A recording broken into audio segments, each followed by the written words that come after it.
of his last 30 fights, 22 among them were Filipino victims, most of them by knockout. The former Pan-Asia Boxing Association Super Bantamweight Champion, the former WBF Bantamweight Champion, a former IBF International Bantamweight Champion, the reigning IBF Pan-Pacific Super Bantamweight Champion, and now the number 6 ranked IBF Featherweight contender from Ubon Ratchathani in Thailand, Fasan 3K Battery. Fasan.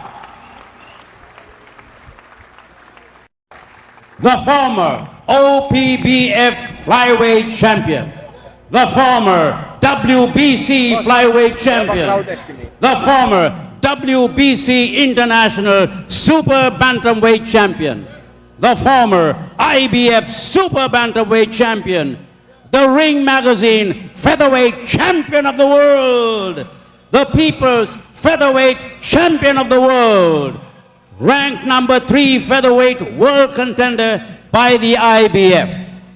From General Santos City in Mindanao, ladies and gentlemen, a hero of our time, the Philippines' national treasure, merciless Manny Pacquiao.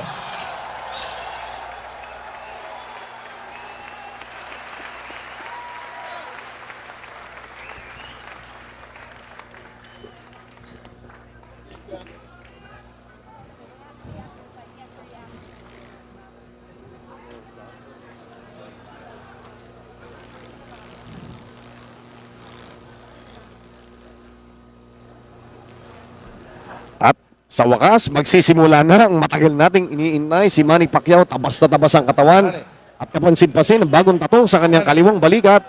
Ito yata yung batang Red Bull na tato. At saka nasa pantalon din yan, no? Red Bull, of course, is one of the sponsors of Manny Pacquiao sa laban na to. I have given you your instructions. Nakatatoy. Alam mo, sa Amerika ginagawa yan, nilalagay nila yung WW something sa likod, ano? But this one, they took it a step further. And now si Manny Pacquiao has that Red Bull tattoo on his left. Third man in the ring, napakinggan natin si Ferdy Estrella. Siya po isang 53-year-old referee with 8 World Championship fights under his belt as a referee. Ito yung tail of the tape natin. Makikita natin ang age. Lamang itong si Manny Pacquiao sa kabataan at yung height, lamang si Manny, no? Makikita nyo dyan yung distinct 2.5 inches. Dito sa reach na ito, again, ang nasukat ho dito ay pamula sa dulo ng daliri hanggang sa balikat. Pero makikita nyo ang advantage. Ito, kapit mga kapatid. Pareho silang kaliwete. So, neither will have an advantage of being a southpaw sa laban na to. Pareho sila, yes. Pareho silang fighting out of yung southpaw stance. Ito si Manny Pacquiao.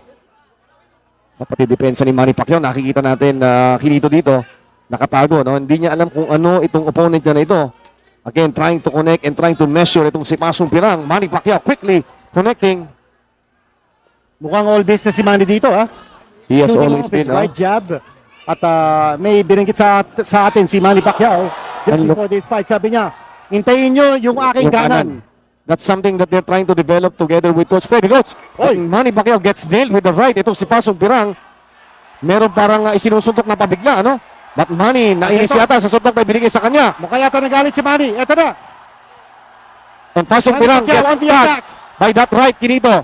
That right is hurting ito si Pasong Pirang. Hindi niya alam kung ano sinusuntok niya. Well, parang groggy na ito si Pasang, no? Very, very early in this fight. Manny Pacquiao has unloaded some of his bombs. Pero si Pasang kanina, nakatama din ng isang matinding suntok. Hindi nakakasigurado dito si Manny Pacquiao. Tama yung left na yung kanyang kanan na pinanjab niya, no? Basic na basic yan, sumasabay doon sa kanyang pag-step. And Manny Pacquiao now getting a measure of Pasong Pirang. Now trying to go to his midsection itong si Pasong Pirang. Well, kita-kita natin dito, no? Manny's all business at saka ang atake niya. Very, very concentrated. Hindi siya masyadong gumagalaw in terms of his footwork. Wala siyang masyadong footwork dito. He's letting his fists do the talking sa laban na ito with 1:25 to go. Ito, that's a slip. That's a slip. And Ferdy Estrella calls it wisely. It's a slip. Ito pong si Pasong Pirang lost his footing. Pag-atake nitong si Manny Pacquiao. Manny now, again, trying to bounce, trying to use that right, trying to set up ito si Pasong Pirang, but Pirang counters with a left-right. Mabigat yung kanan na jab ni Manny Pacquiao. No? That's a setup jab for his left hand. Parang hindi makuha ni Manny pa yung distansya ng kanyang suntok dahil ito si Pasong Pirang pumapasok din eh. Well, matibay din ito si Pasang, no? And he knows how to bob and weave.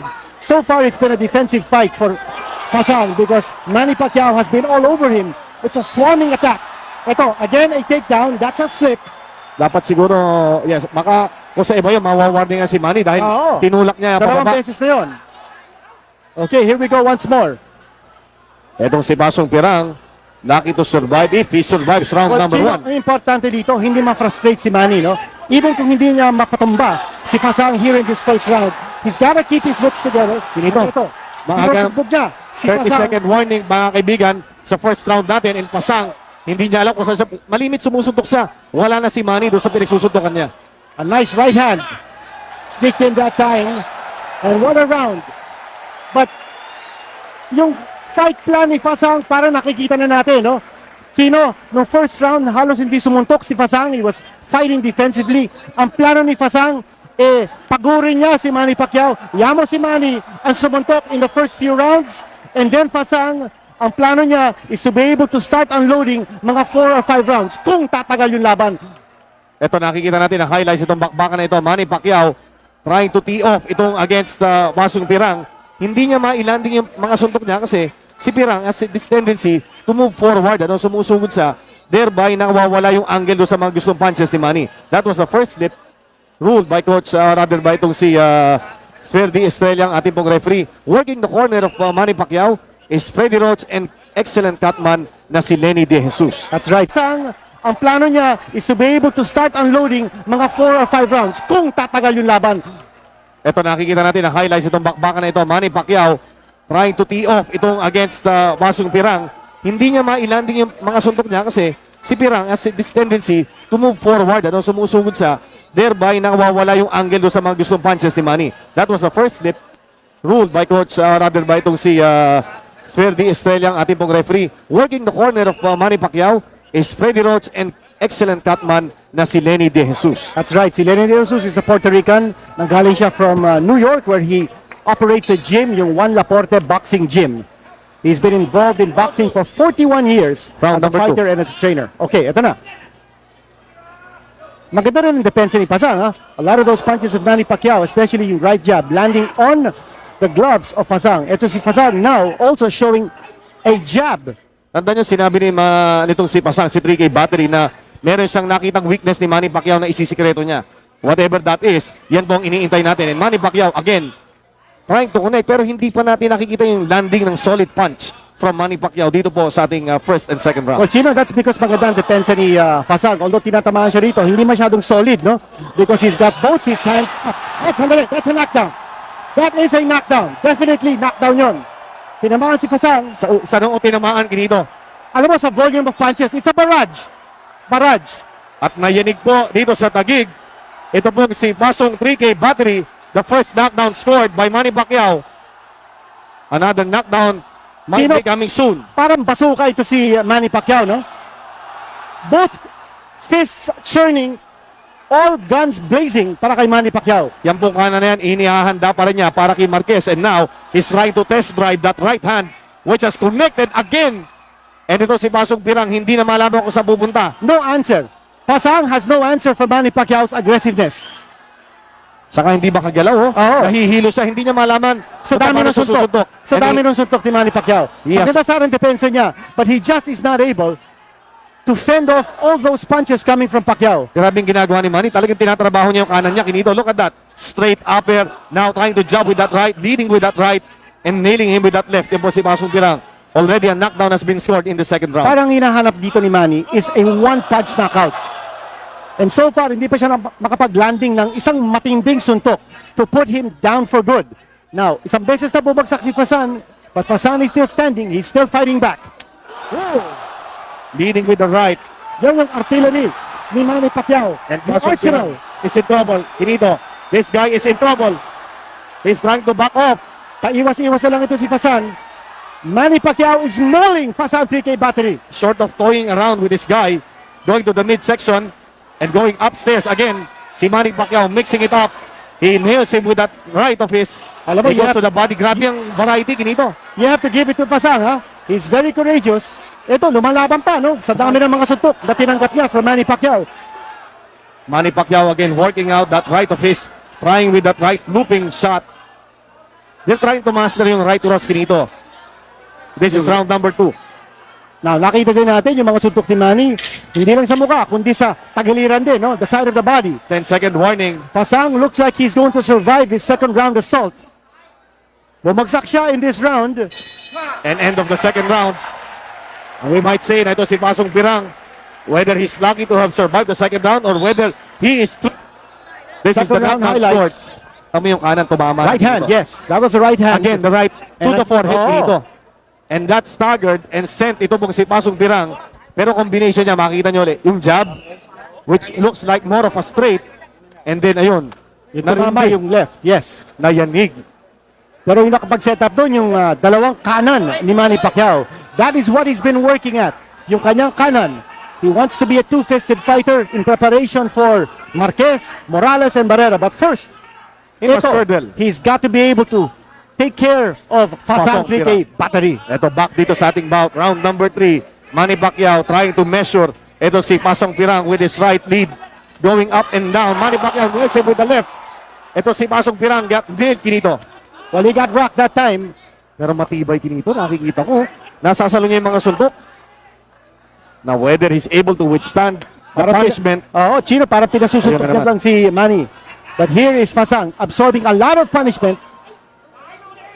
And Manny Pacquiao getting a good workout dito sa first 2 rounds. Oh, talaga. At sabi ni Manny, alika, suntukin mo ako. Para makatikim din ako, sabi niya. Saka kanina kagulat-gulat, Kinito, nakita ko si Manny na doon sa pre-fight tradition, yung tradition of pre-fight, no? Nakangiti. Nakatawa si Manny Pacquiao. Very loose siya. He was Yes. very loose before this fight. Very, very confident. At ito, tinatamaan na naman ng kanan ni Manny Pacquiao. Very slippery din ito si Fasang. Magalaw. Yung pinapractice niya, no? Right straight, tingnan mo. Titignan natin maigi, no? Yung left, or rather that right hand that they're trying to work at. Ito pong corner ni Manny Pacquiao, led by, of course, Coach Freddy Rhodes. Pasundot-sundot lang Pero si parang Fasang. straight na siya, no? Kasi gusto nila, maturuan ito si Manny Pacquiao ng parang style ni Larry Holmes na yung kanan na jab, parang straight na halos. Exactly. Yan parang nakikita natin. No? Yung jab ni Manny Pacquiao na kanan, parang knockout na din yun eh. It has a lot of power. Hindi lang pag-setup, no? Although he could also be a setup for his left hand or yung combination right, left, right. Ito, bumabalik si Fasang. Again, yung sinabi ko kanina, no? Manny should not be frustrated na hindi pa niya napapatulog itong kalaban niya, no? Grabe. Malayo pa to. It's a 12-rounder. Pero matibay itong Fasang. He has been able to take a lot of those punches. He went down once in round number 2. Trying that right upper ngayon. But Manny gets tagged with that left by Pasong Pirang. Both fighters again fighting out of the southpaw stance. No, ayun, tumama. Si Manny Pacquiao with that left lead. Overhand left. Well, one thing we have to also watch is baka naman masunog ito si Manny, no, sa dami ng mga suntok na binibitawan niya sa laban na ito. He's got to pace himself. Scheduled for 12 ito. Matibay ang kanyang kalaban. Pero sinabi kanina, Kinito, narinig natin, sabi ni Coach Freddy Rhodes, if we have to go 12, then so be it. Ano? Oo. Yan ang sinasabi nila sa kondisyon ni si Manny dahil maraming nagdududa sa kondisyon itong si Manny Pacquiao. But Coach Freddy Rhodes said, I guarantee you, if we have to go 12, we will go 12. Meron lang akong konting, nako, ito na, under 5 seconds, at hilong-hilo si Pasong Pirang. Yes, he's groggy. He got staggered. Again, he will be lucky. Pero He went down. He went down. Yes, tama yun. Walang fighter to be saved after the bell and another knockdown scored by... Hindi ko pa nakikita yung sustained attack ni Manny Pacquiao sa katawan. It's been all head so far. At wala pa tayong nakikitang assault by Manny Pacquiao sa katawan ni Fasang 3K battery. Sa kapansin mo yung kaliwa niya, bihira niyang binibitawan. Pag napadikit lang siya, but it's all been the right doing the work. Sabi kasi ni Manny Pacquiao kanina, abangan niyo yung kanan ko. And really, that right, he is trying to work at that so hard. At ito po, inuulit mo namin in preparation for that big one. On February 26, he is set to meet Manuel Marquez in a rematch, but he has first to finish off this assignment of his. Round number 3, or Okay. round number 4. Nakita natin yung Chino, no? Yung right hand ni Manny turned the legs ni Fasang, or robbery. towards the end of that round, bumagsak siya. And I thought that was a legitimate knockdown. It was. Kaya nga magaling ang basa ni Freddy Estrella na ito ay isang knockdown at the end of the round at the bell ito. Again, no fighter can be saved after the bell. And Pirang, ito na, alam na ni Manny kung anong gusto niya. Manny has got in his legs but he gets nailed with the left. Manny comes back with that looping right. Alam mo, very loose na din ang defense ni Manny at this point. Ha? Kung meron pang ibubuga ito si Fasan, dapat ipakita niya ngayon because here's an opportunity for him. Manny's fighting very loose, very confident. Napabagsak na niya na 2 beses ang kanyang kalaban. Meron nagsasabi, baka naman si Manny kargahin itong si Pasong Pirang. Again, I don't think so. hindi po uso yan, ano? Ayaw natin i-risk yan. And Manny Pacquiao now, ang sabi nga ng mga kanong dito, Oh, yes! One punch! The left hand! The left hand. Left hand! That left upper, Kinito. Parang upper yun. It's an upper left Woo! hand. That nail. This is the 3rd knockdown scored in this bout by Manny Pacquiao against Pasong Pirang. At sabi ni Fasan, okay, lalaban pa ako. One punch brought down Fasan in this round. Eto na naman. Goodbye. And that's it. Dito. It's over. It's over. Manny Pacquiao, sensational knockout. Win-workout lang yung kanan. Grabe. Ang kaliwa. Pumunta pa rin siya sa kaliwa niya. Anong At kailangan hindi niya? malaman ni Fasan kung nasaan siya. Hindi niya malaman. At hindi niya nakita kung saan ang galing yung suntok ni Manny Pacquiao. What a sensational knockout victory. And listen to that crowd, Kinito. Manny Pacquiao, 4 rounds. Knockout victory. At ito na, ang statement ni Manny Pacquiao. Juan Manuel Marquez, maghanda ka na. Ayan ang mami ni Manny. Yes, Kinito. ang mami niya si Si Jonisha. Aling Junisa. We rarely see her. Nandirito. Ito ang rare appearance ni, Yes. ni Mami Manny. Well, si Manny Pacquiao is the second of 4 children. Ito, panuorin Ang natin. ganda Kinito nung Kaliwa. tinago niya ng kanan and then the upper of that left that sent itong Pasong Pirang kissing the canvas. At ito na naman. Ito na naman. Grabe, ang ganda Kinito. Nakatago Parang sa kanan. uppercut na cross na hindi mo maintindihan, but it was a left hand that brought Fasan down. 2 beses siyang bumagsak dito sa ating 4th round. Ito, panuorin ulit natin. One of the knockdowns scored here by Manny Pacquiao. Tingnan mo, pepekayin niya ng kanan. Ito yung kanan. Tapos ito na, pag nakita niya magtatago sa kanan, uli, ayan, napepeke ng kanan. And look at that Yun. left. Ang ganda ng timing Kinito. At nakita mo, no? Yung 2 paa, umangat. Umangat yung 2 paa from the canvas. Bihira natin nakikita yan. Mamaya babalikan natin yung angle just to Grabe show you yun. how excellent that form of Manny Pacquiao was when he delivered that. Ang ganda At saka nun. yung power. Umangat yung 2 paa from the canvas, and you rarely see that in a boxing fight, not unless you see a Mike Tyson inside the ring. Mamaya ho, Yung power. babalikan natin and we will try to dissect yung form ni Manny Pacquiao that floored Pasong Pirang in the 4th round of this scheduled 412. Ang yanig sa tagig, naging banig sa tagig.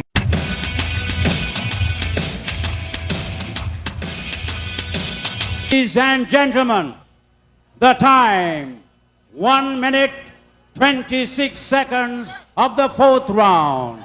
Winner by knockout, our national hero, our treasure, merciless Manny Pacquiao.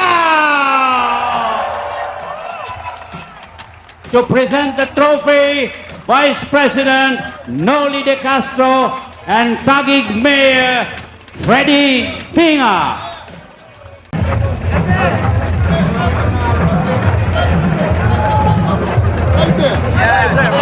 And now, Manny Pacquiao wants to say something to his Filipino fans. Manny.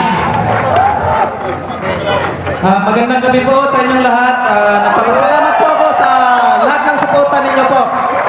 At itong labang lang po to ay inaalay ko po sa mga napikuhan ng bagyo. At nakikiramay po ako sa inyo lahat. At maraming salamat po. At sana bigyan tayo ng malakas na katawan sa Panginoon sa araw-araw. At maraming pong salamat sa walang sawang pagsuporta, lalo na sa mga naririto ngayon. Kay Vice President Noli De Castro, maraming pong salamat. At sa Mayor ng Taguig, siyempre, si Mayor Tinga, maraming pong salamat. At si Mayor Lito Atienza ng Manila, at kay Mayor Rodrigo Duterte, maraming pong salamat, sir. At maraming pong salamat sa kay si Speaker Benicia at kay Senador Amaro Rojas, maraming salamat. At sa lahat po ng hindi ko nabanggit, maraming pong salamat. At kay Mayor Mayor ng General Santos City, maraming salamat po. At kay Benjamin Abalos, maraming pong salamat. At siyempre, ang asawa ko at pamilya ko, Kike at ang anak ko, maraming salamat. At sa lahat ng nagmamasa po at sa inyo lahat po, maraming salamat. Inaalay ko po sa inyo. Maraming salamat. Mabuhay po ang Pilipinas. Manny Pacquiao is the greatest featherweight in the world today. And his power is an inspiration to all of us. Fight fans, maraming salamat po. Pinito itong si Manny Pacquiao, hindi lang siya magaling na champion but he truly is Nais ko pong pasalamat an excellent human being. Alam niyo yung bahagi po ng pagkakapanalo niya rito, yung 200,000 pesos dito sa kanyang purse dito ay kanya nang kinumit dun sa mga kapatid nating